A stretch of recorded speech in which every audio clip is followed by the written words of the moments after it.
Foresight న్యూస్కి స్వాగతం. నేను మీ యాంకర్ వీసీ. ఈరోజు మనతో పాటు mother fertility to be director and the consultant fertility specialist doctor yes Vyjayanthi గారు మనతో పాటు ఉన్నారు. ఆవిడ మాటలోనే కొన్ని విషయాలు తెలుసుకుందాం. నమస్తే మ్యామ్. నమస్తే అండి. మేడం, ఇప్పుడు చాలా వరకు ఇర్రెగ్యులర్ పీరియడ్స్ వస్తూనే ఉంటాయి. అలాంటి వాళ్ళు ప్రెగ్నెన్సీ అయ్యే ఛాన్సెస్ ఉంటుందా మ్యామ్? ఒకవేళ డిలే అవుతుందని చెప్తారు, అవును, రాదు అని చెప్తారు, కానీ అది ఎంతవరకు నిజం మేడం? ఓకే. ఇప్పుడు యూజువల్గా ఇర్రెగ్యులర్ పీరియడ్స్ అంటే మనకి ఏంటంటే స్త్రీలకి అండం తయారయ్యి రిలీజ్ అవ్వట్లేదు అనమాట. ఇది కొంత హార్మోన్ ప్రాబ్లం వల్ల కొంతమందికి ఉండే ప్రాబ్లం. ఇది చాలా కామన్ అనమాట. దీన్ని పీసీఓఎస్ అంటాం. ఇప్పుడు పీరియడ్స్ రెగ్యులర్గా ఉండే వారికి ఏంటంటే ప్రతి నెల ఎగ్ పెరిగి ఓవ్యులేషన్ అంటే రిలీజ్ అయ్యేటప్పుడు వాళ్ళకి ఛాన్స్ ఉంటుంది ప్రెగ్నెన్సీ. అప్పుడు ఒక్క మంత్లో వాళ్ళకి 20% వరకు ఛాన్స్ ఉంటుంది. అంటే 5 మంది ట్రై చేస్తే ఒకళ్ళకి ప్రెగ్నెన్సీ ఛాన్స్ ఉంటుంది. అప్పుడు ఇర్రెగ్యులర్ పీరియడ్స్ ఎందుకంటే ఈ పీసీఓఎస్ ఉండే వాళ్ళకి హార్మోన్ డిస్టర్బెన్సెస్ ఉంటుందన్నమాట. ఈ మేల్ హార్మోన్ టెస్టోస్టిరోన్ అంటాం, అది కొంచెం హయ్యర్ లెవెల్స్లో ఉంటుంది వీళ్ళకి. అలా ఉండేటప్పుడు ఎగ్ తయారీ రిలీజ్ రెండు అఫెక్ట్ అవుతుంది అనమాట. సో అప్పుడు ఎగ్ తయారయ్యి రిలీజ్ అవ్వకపోతే వీళ్ళకి ప్రెగ్నెన్సీ వచ్చే ఛాన్స్ అనేది ఉండదన్నమాట. సో దీనివల్ల ఇర్రెగ్యులర్ పీరియడ్స్ ఉండేవాళ్ళు యూజువల్గా డాక్టర్కి దగ్గరికి వెళితే మెడికల్ హెల్ప్ తీసుకోవాల్సిన అవసరం వస్తుంది. ప్రెగ్నెన్సీ రాదని కాదు, they can all get pregnant but with medical help అనమాట, అంతే. ఈ పీసీఓఎస్ కూడా మన దేశంలో చాలా కామన్. 5 స్త్రీలు తీసుకుంటే ఒకళ్ళకి ఈ పీసీఓఎస్ ప్రాబ్లం అనేది కామన్గా చూస్తున్నాం అనమాట. సో వీళ్ళు ఎక్కువ లైక్ డిసీజెస్ ఇలా రావడం, త్వరగా క్లైమేట్కి ఎఫెక్ట్ అవ్వడం, ఇవన్నీ చెప్తూ ఉంటారు. ఇది ఎంతవరకు నిజం అంటారు మేడం? ఇప్పుడు అంటే పీసీఓఎస్ మీరు అడిగేది ఇర్రెగ్యులర్ పీరియడ్స్ వాళ్ళు ఫేస్ చేస్తారు. ఇర్రెగ్యులర్ పీరియడ్స్కి ఇప్పుడు ఈ పీసీఓఎస్ అనేది నేను చెప్పాను కదా, హార్మోన్ ప్రాబ్లమ్స్ వల్ల ఉంటుంది. సో ఈ హార్మోన్ ప్రాబ్లమ్ని మనం ఏం చేస్తామంటే ఫస్ట్ వాళ్ళు ఈ ఇర్రెగ్యులర్ పీరియడ్సే కాకుండా పీసీఓఎస్ ఉండే వారికి కొన్ని స్త్రీలకి ఎక్స్ట్రా ఫేషియల్ హెయిర్ అండి, అన్వాంటెడ్ ఫేషియల్ హెయిర్ అంటాము, ఫేషియల్ హెయిర్ ఉంటుంది, యాక్ని అంటాము, అది కూడా చాలా కామన్గా ఉంటుంది వీళ్ళకి. అదే కాకుండా మనకి ప్రెగ్నెన్సీ రావటం కూడా వీళ్ళకి ఛాలెంజ్ అనమాట. సో ఇదన్నీ కామన్గా మన ఈ పీసీఓఎస్ ఉండే వాళ్ళు ఫేస్ చేసే ప్రాబ్లమ్స్ అనమాట. సో ఇప్పుడు యాక్ని ఎక్కువైతే లేకపోతే ఫేషియల్ హెయిర్ ఎక్కువైతే ఏం చేస్తారు, యూజువల్లీ డెర్మటాలజిస్ట్ దగ్గరికి వెళ్తారు. ఇప్పుడు ప్రెగ్నెన్సీ రాలేదు అంటే మాలా ఫర్టిలిటీ స్పెషలిస్ట్ దగ్గరికి వస్తారు. పీరియడ్స్ ఇర్రెగ్యులర్ అంటే గైనకాలజిస్ట్ దగ్గరికి వెళ్తారు. ఇట్లా వేరే వాళ్ళ ప్రాబ్లమ్స్ బట్టి వాళ్ళు వేరే డాక్టర్స్ దగ్గరికి వెళ్తారు. వాళ్ళ ప్రాబ్లం ఏదో దాన్ని బట్టి మనం సజెస్ట్ చేస్తుంటాం ట్రీట్మెంట్. యూజువల్గా మేము ఫర్టిలిటీ స్పెషలిస్ట్ కాబట్టి ఈ పీసీఓఎస్ ఉండేవారికి ఈ ఇర్రెగ్యులర్ పీరియడ్స్ వల్ల అండం తయారీ రిలీజ్లో ప్రాబ్లం ఉంది కాబట్టి వాళ్ళకి ప్రెగ్నెన్సీ అనేది మనకి మెడికల్ హెల్ప్ ద్వారానే వచ్చే సాధ్యత ఉంటుందన్నమాట. ఈ పీసీఓఎస్ అనేది కూడా యూజువల్గా 80% స్త్రీలు ఏంటంటే బరువు ఎక్కువ ఉంటారు, వీళ్ళు ఓవర్ వెయిట్ ఆర్ ఒబీస్ అంటాము. సో ఈ స్త్రీలకి మనం యూజువల్గా ఏం చెప్తామంటే బరువు తగ్గాలి ఫస్ట్ స్టెప్ కింద చెప్తాము. ఆ తర్వాత వాళ్ళు హెల్తీగా మన టెస్ట్లు అన్నీ చేసి దాన్ని అన్ని కరెక్ట్ చేసుకున్నాక ఏమైనా ప్రాబ్లమ్స్ ఉంటే ఆ తర్వాత మన ఓవ్యులేషన్ ఇండక్షన్ అంటాం, టాబ్లెట్స్ ఇచ్చి ఎగ్ పెరుగుదల మానిటర్ చేయటం, ఆ ట్రీట్మెంట్ సజెస్ట్ చేస్తుంటాం. సో ఉమెన్ ఎంత వెయిట్లో ఉండాలి మేడం? నిజంగా బరువు తగ్గడం మోస్ట్ ఇంపార్టెంటా మ్యామ్? అవును. ఇప్పుడు యూజువల్గా అంటే ఏంటంటే ఈ మధ్యలో మన ఫాస్ట్ ఫుడ్ ఎక్కువైపోయింది మనకి. ఈ ఫాస్ట్ ఫుడ్ ఎక్కువైనంత వల్ల యూజువల్గా ఈ ఓవర్ వెయిట్ అండ్ ఒబిసిటీ అనేది ఎక్కువైపోయింది అనమాట. ఈ అడలసెన్స్ అంటే టీనేజ్ గర్ల్స్లో కూడా నుంచి ఆ టైం నుంచే వీళ్ళకి ఎక్కువైపోయింది కాబట్టి ఈ పీసీఓఎస్ అనే ప్రాబ్లం కూడా కొంచెం ఎక్కువ కనబడుతుంది ఈ మధ్యలో. సో నేను ఈ పీసీఓఎస్ సొసైటీ అంటాము, దాంట్లో ఒక మెంబర్ని. So I also go to colleges, office అంటే మన corporate offices to create awareness అనమాట. ఈ పీసీఓఎస్ అనే ప్రాబ్లం ఉన్నది ఉండే వారికి ఏంటి ప్రాబ్లమ్స్ వాళ్ళకి దే ఫేస్, అట్లా ప్రాబ్లమ్స్ ఉంటే వాళ్ళు ఎక్కడ హెల్ప్ తీసుకోవచ్చు, ఇదన్నీ మేము వెళ్ళి చెప్తామన్నమాట. మేడం, కొన్ని పూజలు ఇలాంటి ప్రత్యేక ఒకేషన్స్ అప్పుడు పీరియడ్స్ రాకుండా టాబ్లెట్స్ తీసుకుంటారు. సో పీరియడ్స్ స్టాప్ చేయని టాబ్లెట్స్ తీసుకోవడం వల్ల ప్రెగ్నెన్సీ ఏవైనా సరే లాస్ అయ్యే ఛాన్సెస్ ఉంటుందా? ఇది ఎఫెక్ట్ ఏమైనా చూపిస్తుందా మ్యామ్? అది ఈ హార్మోన్ మ్యానిపులేషన్ అంటాము. అంటే ఇప్పుడు మీరు చెప్పినట్టు పూజకి పోస్ట్పోన్ చేయటం అనేది హార్మోన్స్ మన యూజువల్లీ వాడేది ప్రొజెస్ట్రోన్ అనే హార్మోన్స్ అనమాట. ఎన్ని రోజు కావాలో అన్ని రోజు వాడుకోవచ్చు. ఇది టెంపరరీ అనమాట. సో దీనివల్ల లాంగ్ టర్మ్ ఎఫెక్ట్ ఏమి ఉండదు, తీసుకోవచ్చు. It's safe, it's no problem with that. Okay. So ఒకవేళ వాళ్ళు ఇలాంటి లైక్ పీరియడ్స్ ఇర్రెగ్యులర్గా పీరియడ్స్ ఉంటే మళ్ళీ నెక్స్ట్ టైం అది సరిగ్గా రాదు, పోస్ట్ పోన్ చేయడం వల్ల లైక్ ఎగ్స్ ఏమైనా ఎఫెక్ట్ అయ్యే ఛాన్సెస్ ఉంటుందా మ్యామ్? అట్లనేమి ఉండదు. సో ఇర్రెగ్యులర్ పీరియడ్స్ అనేది నేను ఇప్పుడు ఇంతకుముందు చెప్పినట్టు పీసీఓఎస్ అనే మెడికల్ ప్రాబ్లం ఉండే వారికి చాలా కామన్గా చూస్తుంటాం ఈ ఇర్రెగ్యులర్ పీరియడ్స్ అనేది.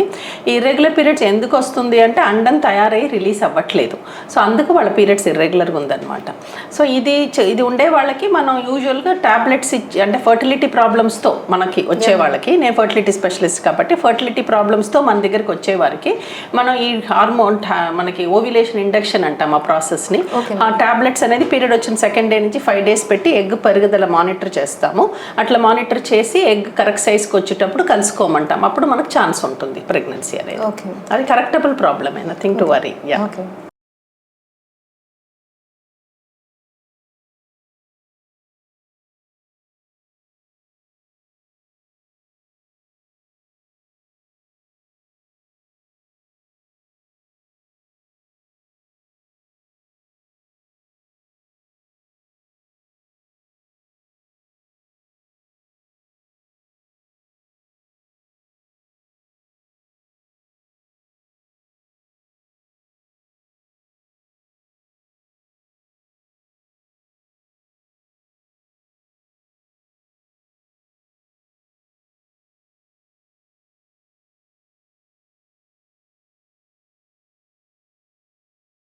ఫోర్సైట్ న్యూస్కి స్వాగతం. నేను మీ యాంకర్ వీసీ. ఈరోజు మనతో పాటు mother fertility 2B director and the consultant fertility specialist doctor yes Vyjayanthi గారు మనతో పాటు ఉన్నారు. ఆవిడ మాటలోనే కొన్ని విషయాలు తెలుసుకుందాం.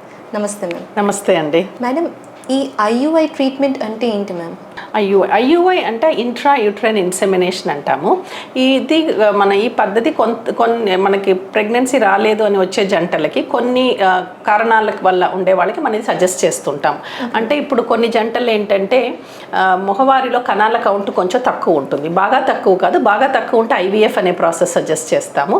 బార్డర్ లైన్ లో కౌంట్ అంటాం, అంటే 10 నుంచి 20 మిలియన్ పర్ ఎంఎల్ కౌంట్ మధ్యలో ఉండేవారికి ఈ ఐయుఐ అనే ట్రీట్మెంట్ అదే సిఫార్సు చేస్తుంటాము. ఇదే కాకుండా మనకి ఎండోమెట్రియోసిస్ అంటాం, ఈ ప్రాబ్లం కూడా మన స్త్రీల కామన్గా చూస్తుంటాము. ఈ మైల్డ్ ఎండోమెట్రియోసిస్ ఉండే వారికి కూడా ఈ ఐయుఐ అనే ట్రీట్మెంట్ సజెస్ట్ చేస్తుంటాము. ఇంకోటి ఏంటంటే కొన్ని స్త్రీలకి కొన్ని కపుల్స్కి అన్ఎక్స్ప్లెయిన్డ్ అంటాం డయాగ్నోసిస్, అంటే స్త్రీలకి మగవాళ్ళకి అన్ని టెస్టులు చేస్తుంటే ఓవిలేషన్ బాగానే జరుగుతుంది, ట్యూబ్స్ అనేది బాగానే ఉంటుంది, మగవాళ్ళ కౌంట్ కూడా స్పర్మ్ కౌంట్ కూడా బాగానే ఉంటుంది. ఈ 3 బాగా ఉండి కూడా ప్రెగ్నెన్సీ రాకపోతే ఈ ప్రాబ్లమ్ని మనం అన్ఎక్స్ప్లెయిన్ సబ్ఫర్టిలిటీ అంటాము. ఈ ప్రాబ్లం ఉండే వారికి కూడా మన ఐయుఐ అనే ట్రీట్మెంట్ సిఫార్సు చేస్తుంటాము. సో వీటి ప్రాసెస్ ఎలా ఉంటుంది మ్యామ్? టెస్టింగ్ ఐయుఐ, ఈ ఐయుఐ అనే ప్రాసెస్ అనేది చాలా సింపుల్ ప్రాసెస్ అన్నమాట. పెయిన్ ఏమి ఉండదు. యూజువల్గా ఐయుఐ అంటే పెయిన్ ఉంటుందని భయపడుతుంటారు. అవును, కరెక్ట్, అవును అనుకుంటారు. అది అబ్బోగాలే, అది పెయిన్ ఏమి ఉండదు. ఐయుఐ చాలా సింపుల్ ప్రాసెస్ అన్నమాట. సో ఈ ఐయుఐలో ఏం చేస్తామంటే మామూలుగా స్త్రీలకి ఒక్క సైకిల్లో ఒక్క అండమే తయారవుతుంది. ఓకే, కానీ మన ఐయుఐ ప్రాసెస్కి వచ్చేటప్పుడు 2 లేకపోతే 3 ఎగ్గులు ఉంటే మంచిదని అనుకుంటాం, సక్సెస్ బెటర్ ఉంటుంది. సో ఈ 2-3 ఎగ్గులు తయారవ్వటానికి మనం హార్మోన్ ట్యాబ్లెట్లు ఇస్తామన్నమాట. పీరియడ్స్ వచ్చిన సెకండ్ డే నుంచి 5 days ట్యాబ్లెట్స్ ఇస్తాము. సో ఈ ఎగ్ పెరుగుదలని మన స్కాన్ ద్వారా మానిటర్ చేస్తాం. ఈ మానిటర్ చేసేటప్పుడు ఎగ్ అనేది కరెక్ట్ సైజ్కి వచ్చేటప్పుడు మనం ఒక స్పెషల్ ఇంజెక్షన్ ఇస్తాం, హెచ్సిజీ అని. ఈ ఇంజెక్షన్ ఇచ్చిన 36 hours ఆ టైంలో మనం ఈ ఐయుఐ అనే ప్రాసెస్ ప్లాన్ చేస్తామన్నమాట. సో ఈ ఐయుఐ అనే ప్రాసెస్ ఏం చేస్తామంటే భర్త దగ్గర నుంచి కణాలు తీసుకొని మంచి కణాలని మన ల్యాబ్లో సెపరేట్ చేస్తాము. సెపరేట్ చేశాక ఈ సెపరేట్ చేసిన మొటైల్ కణాలని మనం గర్భసంచి లోపల ప్రవేశించి పై భాగాలు వదులుతామన్నమాట. ఈ ప్రాసెస్ని మనం ఐయుఐ అంటాము. సో ఈ ఐయుఐ అనేది చాలా సింపుల్ ప్రాసెస్, పెయిన్ ఏమి ఉండదు, చిన్న ట్యూబ్ లోపలికి వెళ్ళేది. సో అస్సలు పెయిన్ ఉండదు, ఏం భయపడక్కర్లా, చాలా సింపుల్ ప్రాసెస్ ఇది. సో మ్యామ్, ఇది ప్రాసెస్ అయిన తర్వాత ఎలాంటి సైడ్ ఎఫెక్ట్స్ వచ్చే ఛాన్సెస్ ఏమైనా ఉంటాయా మ్యామ్? ఓకే, సైడ్ ఎఫెక్ట్స్ అని ఏమీ లేవు ఐయుఐకి. మరి యూజువల్గా ఏంటంటే ఏమైనా జాగ్రత్తలు తీసుకోవాలని అడుగుతారు, ఏమీ అవసరం లేదు. యూజువల్గా మన ఐయుఐ ప్రాసెస్ అయ్యాక ఒక 10-15 minutes రెస్ట్ తీసుకోమంటాము టేబుల్లోనే, మనం ప్రొసీజర్ టేబుల్లోనే, అది సరిపోతుంది. ఆ తర్వాత వాళ్ళు నార్మల్గా వాళ్ళు చేసే పనులన్నీ చేసుకోవచ్చు. ఐయుఐ ఒక్క సైకిల్కి మనకి 15 నుంచి 20% వరకు రిజల్ట్ ఉంది అంటాం. అంటే మన 5 స్త్రీలకు చేస్తే ఐయుఐ ఇప్పుడు మన ఒకళ్ళు దానికి ప్రెగ్నెన్సీ వచ్చే ఛాన్స్ ఉంటుంది, 15 to 20% అనమాట. సో ఒక్క సైకిల్ రాకపోతే మళ్ళీ కూడా చేసుకునే అవకాశం ఉంది, చేసుకోవచ్చు. యూజువల్గా మనం 6 cycles మ్యాక్సిమం అంటాం ఐయుఐలో, కానీ మెజారిటీ ఆఫ్ ద ప్రెగ్నెన్సీస్ అనేది ఫస్ట్ 3 cyclesలోనే వస్తుంది. సో 3 cyclesలో ఐయుఐలో ప్రెగ్నెన్సీ రాకపోతే అప్పుడు ఇంకోసారి మాట్లాడుకుంటాం, నెక్స్ట్ ఏం చేయాలి, మళ్ళీ ఐయుఐ చేయాలి లేకపోతే ఐవీఎఫ్కి వెళ్ళొచ్చా, వాళ్ళ ఇండివిజువల్ కేస్ బట్టి మనం డిసైడ్ చేస్తాం. Okay, thank you.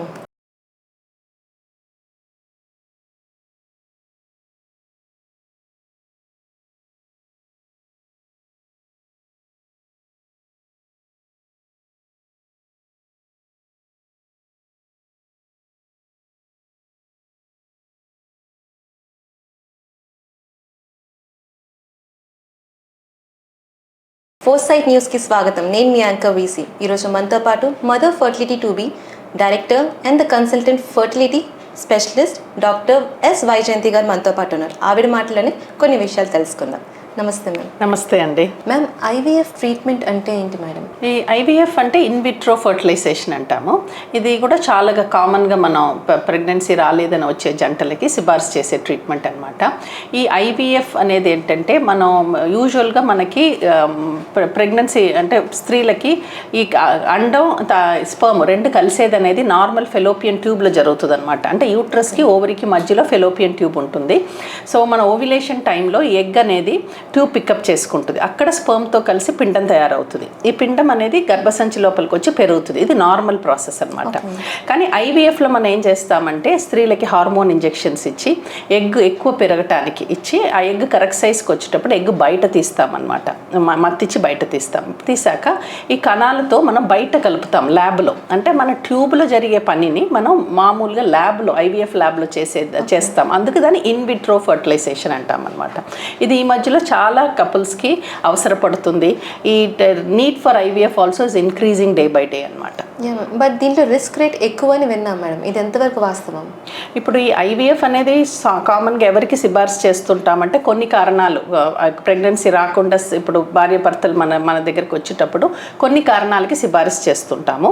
ఇది కామన్గా ఏంటంటే ఇప్పుడు స్త్రీలు తీసుకుంటే మనకి ఎండోమెట్రియోసిస్ అనే ప్రాబ్లం కొన్ని స్త్రీలకు ఉంటుంది. అప్పుడు ప్రెగ్నెన్సీ రాకపోవచ్చు, అప్పుడు వాళ్ళకి ఐవీఎఫ్ అవసరపడవచ్చు. ఇంకా కొన్ని స్త్రీలు ఏమో ట్యూబ్స్, ఫెలోపియన్ ట్యూబ్స్ చెప్పాను కదా, అదే బ్లాక్ ఉంటుంది. అలా ఉన్నా కూడా ప్రెగ్నెన్సీ రాదు మామూలు వరుసలో, వీళ్ళకి ఐవీఎఫ్ అవసరపడుతుంది. ఇంకా మరి మనం ఎగ్ నెంబర్ చాలా తక్కువ ఉంటుంది కొన్ని స్త్రీలకి. ఇది ఈ మధ్యలో చాలా కామన్గా చూస్తున్నాం మనం.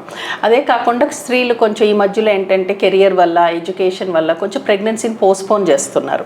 దీనివల్ల కూడా ఏజ్ రిలేటెడ్ ఫర్టిలిటీ అంటాం. అంటే మనకి స్త్రీలు 35 ఏజ్ చేరుకుంటే ఇండియా మన దేశంలో ఏంటంటే ఎగ్ నెంబర్లు పడిపోతుంది. ఇప్పుడు బయట దేశం పోలిస్తే మన ఇండియాలో స్త్రీలకి ఎక్కువ మన ఎర్లీగానే ఏజ్ అయిపోతున్నాం అనమాట. 33 ఇయర్స్ చేరుకుంటే మనకు ఫర్టిలిటీకి అడ్వాన్స్ స్టేజ్ అనమాట. సో 33 ముందే మనం ప్రెగ్నెన్సీ తెచ్చుకునేది బెటర్ ఉంటుంది అనమాట. సో ఇట్లా 36, 37 ఏళ్ళు అట్లా చాలా కాలం ప్రెగ్నెన్సీ రాకుండా ఇట్లా ఉండేవారికని మనం ఐవీఎఫ్ సజెస్ట్ చేస్తుంటాము. అదే కాకుండా మగవారిలో చూసుకుంటే కణాల కౌంట్ చాలా మగవారిలో తక్కువ ఉంటుంది. ఇలా ఉండేవారికి కూడా మనం ఐవీఎఫ్ సిఫారసు చేస్తుంటాము. కానీ ఈ రిస్క్స్ అనేది ఐవీఎఫ్ ఈ మధ్యలో మన ఈ అడ్వాన్స్ టెక్నాలజీ ద్వారా చాలా సేఫ్ ప్రాసెస్ అయింది. దానికి పెద్ద రిస్క్స్ అంటూ ఉండదు. ఈ పాలిసిస్టిక్ ఓవరీస్ అంటాము, హార్మోన్ ప్రాబ్లం వల్ల మనకి స్త్రీలకి ఇర్రెగ్యులర్ పీరియడ్స్ అట్లా ఉంటుంది. సో వాళ్ళకి early initial part of the treatment అనేది టాబ్లెట్స్ ఇచ్చి చూస్తాము. ప్రెగ్నెన్సీ రాలేదంటే నెక్స్ట్ ఐయుఐ అనే ట్రీట్మెంట్ సజెస్ట్ చేస్తాము. అది కూడా రాని వారికి మనం ఐవీఎఫ్ చెప్తాము. ఈ ఐవీఎఫ్ ప్రాసెస్ ఈ పీసీఓఎస్ విమెన్కి మనం చేసేటప్పుడు కొన్ని స్త్రీలకి ఏంటంటే కొంచెం ఓవర్ రెస్పాండ్ అవుతారు, ఎక్కువ నెంబర్ ఆఫ్ ఎగ్స్ వస్తుంది అనమాట. అది కొంచెం రిస్కీ అనమాట. కానీ ఇప్పుడు ఈ లేటెస్ట్ టెక్నాలజీ ద్వారా స్పెషల్ ఇంజెక్షన్స్ ఉన్నాయి దానికి.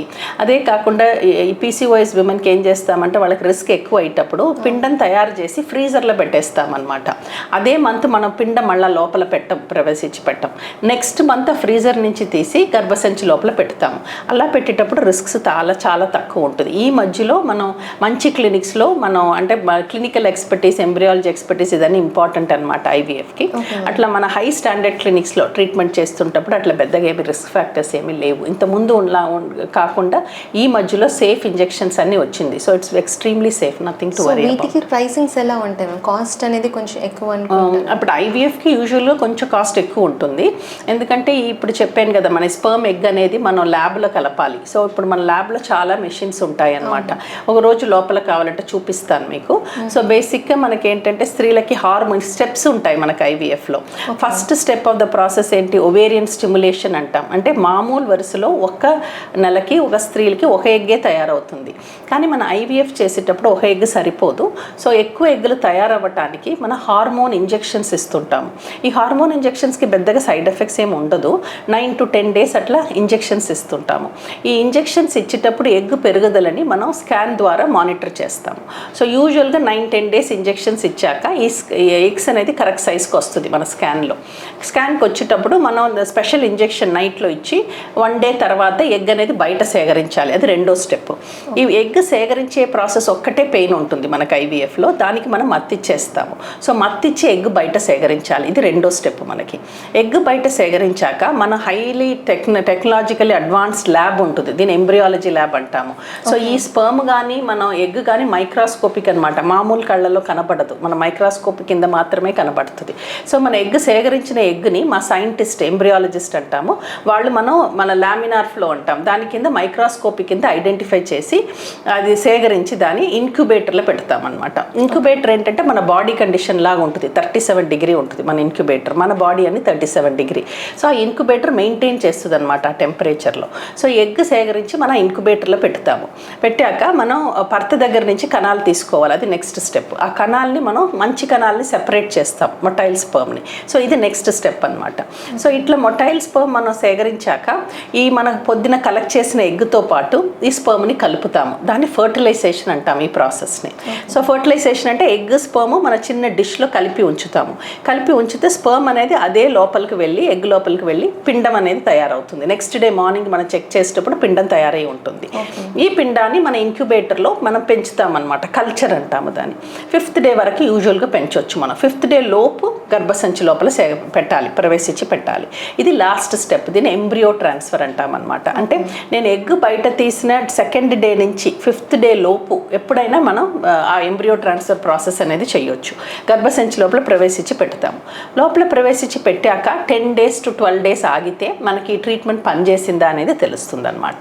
సో ఈ స్టెప్స్ అన్నీ ఉంటే ఓవేరియన్ స్టిమ్యులేషన్ అంటాము, ఎగ్ బయట సేకరించాలి, స్పర్మ్ ప్రిపేర్ చేయాలి, ఎగ్ స్పర్మ్ ఫర్టిలైజేషన్ అనే ప్రాసెస్ జరపాలి, కల్చర్ చేయాలి ఎంబ్రియోని 5 రోజు మా ఇంక్యుబేటర్లో, తర్వాత పిండాన్ని లోపల వాపస్ పెట్టాలి. సో 6 steps ఉందన్నమాట ఈ ఐవీఎఫ్ ప్రాసెస్కి. సో అది యూజువల్గా అబౌట్ 2.5 weeks అవుతుంది అనమాట ఈ ప్రాసెస్. కానీ ఇది చాలా సింపుల్ ప్రాసెస్, రోజు వచ్చి ఇంజెక్షన్ తీసుకుని వెళ్ళటమే, పెయిన్ అంతా ఏమి ఉండదు పెద్ద. సో ఇది ప్రాసెస్ చేసే ముందు ఎన్ని డేస్ బిఫోర్ అపాయింట్మెంట్ ఉంటే బెస్ట్ అంటారు మేడం? ఇలాంటి టెస్టింగ్స్ ఏమైనా చేస్తారా? యూజువల్గా ఏంటంటే మనకి జంటలు మనకి ప్రెగ్నెన్సీ రాలేదని వచ్చేవారికి మనకి స్పెసిఫిక్ టెస్ట్ ఉంటాయి, ఆడవారిలో ఉంటాయి, మగవారిలో కూడా ఉంటాయి. ఈ మనకి ఎగ్స్ నంబర్ ఆఫ్ ఎగ్స్ చెప్పే టెస్ట్ పేరు AMH అంటాం, యాంటీములేరియన్ హార్మోన్ అని. ఇంకోటి స్కాన్లో కూడా మనకి అండాశయం మన స్కాన్ చేసేటప్పుడు దాంట్లో ఎగ్గుల నంబర్, శాక్ కంటైనింగ్ ఎగ్స్ అంటాం, ఎగ్గులు కావవి, ఎగ్ ఉండే శాకులు అనమాట, అది మనకి స్కాన్లో కనపడుతుంది. సో ఇదన్నీ ఫస్ట్ మనం టెస్ట్ చేసుకుంటాం, జనరల్ టెస్ట్లో ఎగ్గులు ఎంత ఉన్నది, స్పర్మ్ ఎలా ఉన్నది, ఇదన్నీ చూసుకుని అప్పుడు మనం కరెక్ట్గా వాళ్ళకి అడ్వైస్ ఇస్తుంటాం. ఐవీఎఫ్ అంటే స్ట్రైట్ ఫార్వర్డ్, దీంట్లో ఎగ్ స్పర్మ్ కలిపి ఉంచుతాము. దీంట్లో కూడా ఒక అడ్వాన్స్ టెక్నాలజీ ఉంది, దాన్ని ICSI అంటాం, ICSI. ఈ ICSIలో ఏంటంటే ఎగ్ స్పర్మ్ కలిపి ఉంచకుండా మన బిగ్ మెషిన్ ద్వారా, మైక్రో మ్యానిపులేటర్ ద్వారా మా సైంటిస్ట్ ఏం చేస్తారంటే ఎగ్ని ఫిక్స్ చేస్తారు ఒక పిప్పెట్ పెట్టి, ఓకే, ఈ మెషిన్ కింద. ఇంకొక పిప్పెట్లో మన స్పర్మ్ తీసుకుని ఈ స్పర్మ్ని ఎగ్ లోపల ప్రవేశించి పెడతారు. ఈ ప్రాసెస్ని ICSI అంటాము. ఇది యూజువల్గా మనం ఎవరికి సిఫార్సు చేస్తామంటే కొన్ని మగవారిలో చాలా తక్కువ ఉంటుంది స్పర్మ్ కౌంట్ అనేది, 1 మిలియన్ 2 మిలియన్ అలా ఉంటుంది. ఇంకా కొన్ని మగవారిలో ఏమో స్పర్మే ఉండదు, అసలు బయట మన సెమెన్లో ఉండదు. ఇట్లాంటి వారికి కూడా మన నీడిల్ ద్వారా టెస్టిస్ నుంచి డైరెక్ట్గా స్పర్మ్ తీసి ఈ ICSI ప్రాసెస్ ద్వారా వాళ్ళకి సొంతగా వాళ్ళ ఓన్ జెనెటిక్ ఇది చైల్డ్ వచ్చే అవకాశం అనేది ఈ అడ్వాన్స్ టెక్నాలజీ ద్వారా ఉన్నదన్నమాట. అది మ్యామ్ చాలా వరకు లేడీసే అప్రోచ్ అవుతారు డాక్టర్స్కి, మెయిల్స్ కూడా లైక్ జెంట్స్ కూడా అప్రోచ్ అవ్వడం ఇంపార్టెంటా? ఎందుకు జెంట్స్ ఎక్కువ రారు మేడం? ఓకే, యూజువల్గా ఏంటంటే మనకు ఇది అభోగాలన్నమాట అనుకుంటారు. యూజువల్గా మనకి ప్రెగ్నెన్సీ రాలేదు అంటే స్త్రీలోనే ఎక్కువ ప్రాబ్లం ఎప్పుడు ఉంటుంది అని అనుకుంటారు. ఇప్పుడు మన క్లినిక్స్లో చూసేటప్పుడు కూడా అందుకే వి ఇన్సిస్ట్ కపుల్ రావాలి అని మన క్లినిక్స్కి. ఎందుకంటే it's very important that both of them come, ఎందుకంటే both of them have to be assist అనమాట. ఇప్పుడు మనం ఇన్ఫర్టిలిటీ అని తీసుకుంటే 50% మనకి స్త్రీలు ఉండే కారణాల వల్ల ప్రెగ్నెన్సీ రాదు, ఇంకో 50% ఏంటంటే మగవారిలో ఉండే కారణాల వల్ల ప్రెగ్నెన్సీ రాదు. సో ఇద్దరు ఇంపార్టెంట్ అనమాట. ఇద్దరికి టెస్ట్లు చేస్తేనే మనం నెక్స్ట్ ఎలా మీకు ట్రీట్మెంట్ ఇవ్వాలనేది మేము చెప్పగలుగుతాం. So we always insist that the couple come to the clinic so that we can assess both of them. ఆ తర్వాత మన వాళ్ళకి ఎక్కడ ప్రాబ్లం ఉంది అని ఐడెంటిఫై చేసి అప్పుడు ఆ ప్రాబ్లమ్ని కరెక్ట్ చేస్తే వాళ్ళకి ప్రెగ్నెన్సీ వచ్చే అవకాశం ఉంటుంది. Thank you.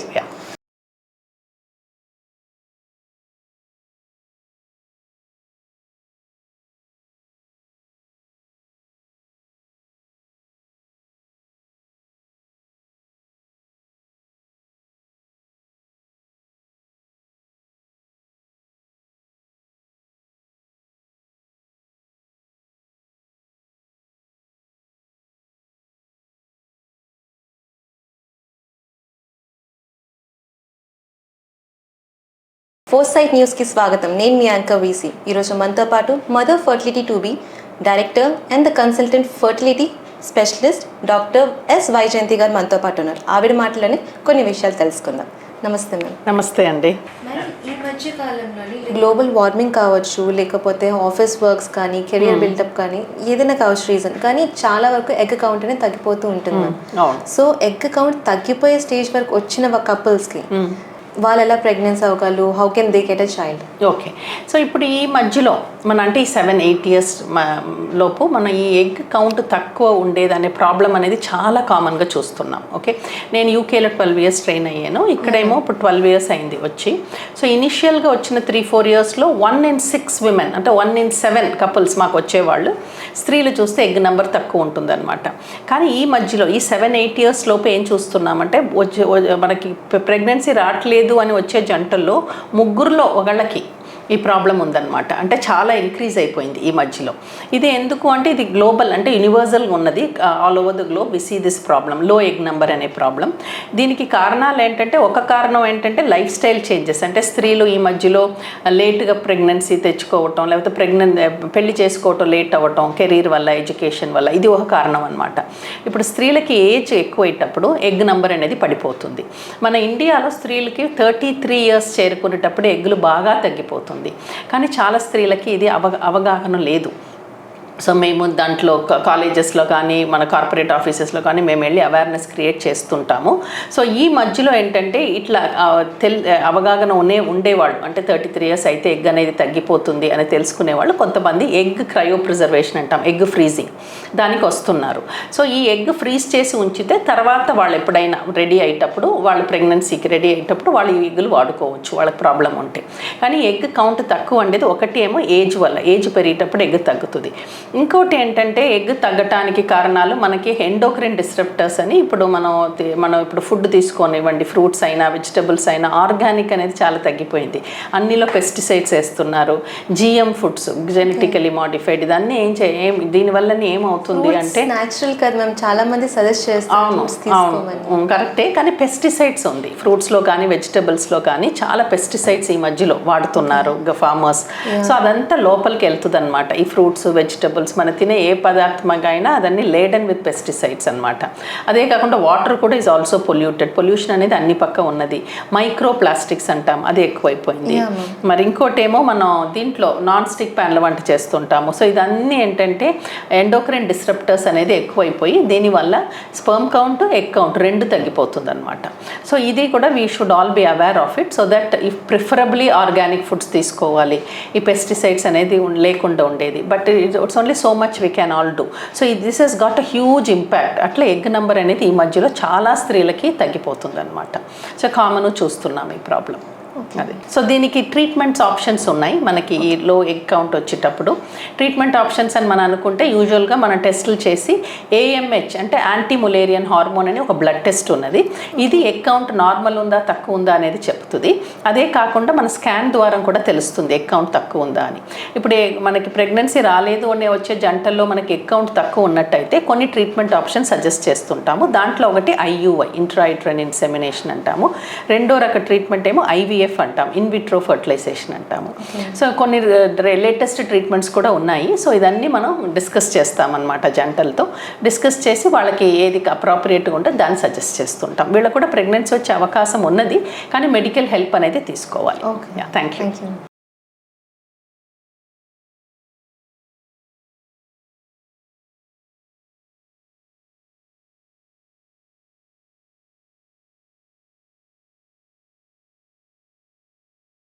ఫోర్సైట్ న్యూస్కి స్వాగతం. నేను మీ యాంకర్ వీసీ. ఈరోజు మనతో పాటు mother fertility టూబీ director and the consultant fertility specialist doctor yes Vyjayanthi గారు మనతో పాటు ఉన్నారు. ఆవిడ మాటలని కొన్ని విషయాలు తెలుసుకుందాం. నమస్తే మ్యామ్. నమస్తే అండి. మ్యామ్, ఈ కాలంలో చూసుకుంటే ప్రెగ్నెన్సీ రాక చాలామంది ఇంట్లోని కొన్ని ప్రాబ్లమ్స్ బయటికి చెప్పుకోలేదు మ్యామ్. వాళ్ళ వల్ల ప్రాబ్లమ్స్ ఫేస్ చేసుకుని కపుల్స్ మధ్య డివోర్స్ రావడం, 30 years అయిపోయింది ఇంకా 5 years అయింది ఇంకా ప్రెగ్నెన్సీ రాలేదని కొన్ని వేధింపులు అయితే జరుగుతూ ఉంటాయి మ్యామ్. అది బయటికి రాకుండా చాలా మంది ఏంటి డివోర్స్ ప్లాన్ చేస్తూ ఉంటారు. They only for second marriage, they second planning అని. సో అలాంటి వాళ్ళు 30+ ఉన్న వాళ్ళు ఒకవేళ వాళ్ళు ప్రెగ్నెన్సీ రావాలి అనుకుంటే ఎలాంటి ప్రాసెస్ ఉందా? ఆఫ్టర్ 30 ఇస్ సేఫా madam pregnancy process? Okay, right, yeah. So ఇప్పుడు యూజువల్గా ఈ ప్రెగ్నెన్సీ రాకుండా ఉండటం అంటే ఇన్ఫర్టిలిటీ అనేది చాలా స్ట్రెస్ఫుల్ అనమాట, బోత్ కపుల్స్ ఫ్యామిలీస్కి కూడా. అదే కాకుండా మన ఇండియన్ సొసైటీలో ఏమవుతుందంటే యూజువల్గా పెళ్ళైన 2-3 years అయ్యి ఇప్పుడు పిల్లలు లేదు అంటే దే స్టార్ట్ ఆస్కింగ్ అనమాట. That's a pressure. ఫ్యామిలీ నుంచి కాకుండా మనం ఇప్పుడు బయట సోషల్ గ్యాదరింగ్స్కి వెళ్ళినా ఏమైంది అని అడుగుతుంటారు. సో ఈ కపుల్స్కి ఇంటెన్స్ ప్రెషర్ ఉంటుందన్నమాట. సో ఇప్పుడు మాకు వచ్చే కపుల్స్ కూడా they find it very very stressful. అంటే ఇప్పుడు మా దగ్గర నాకు ఎందుకు ప్రెగ్నెన్సీ రాలేదని అడుగుతున్నారని చాలా బాధపడుతుంటారు.